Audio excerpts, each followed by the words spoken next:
ஒன்று ராஜாக்களின் புஸ்தகம் 18வது அதிகாரம் 42 முதல் 44 வரை உள்ள வசனங்கள்.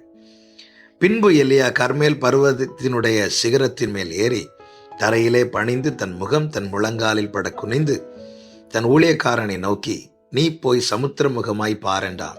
அவன் போய் பார்த்து ஒன்றும் இல்லை என்றான். நீ இன்னும் 7 தரம் போய் பார் என்றான். 7ஆம் தரம் இவன், இதோ சமுத்திரத்திலிருந்து ஒரு மனுஷனுடைய உள்ளங்கை அத்தனை சிறிய மேகம் எழும்புகிறது என்றான். அப்பொழுது அவன், நீ போய் ஆகாபை நோக்கி, மழை உம்மை தடை செய்யாதபடிக்கு ரதத்தை பூட்டி போய்விடும் என்று சொல் என்றான். கர்த்தருடைய பரிசுத்த நாமத்திற்கு மகிமை உண்டாவதாக. 3 வருடங்களுக்கு மேலாக தேசத்தில் மழை இல்லை. இப்பொழுது தேசத்தின் ஆசீர்வாதத்துக்காக, மழைக்காக எலியா என்ன செய்கிறான்? கர்மேல் பர்வதத்தின் உச்சியிலே போய் முழங்கால் முடக்கி தன் தலை முழங்காலில் பட குனி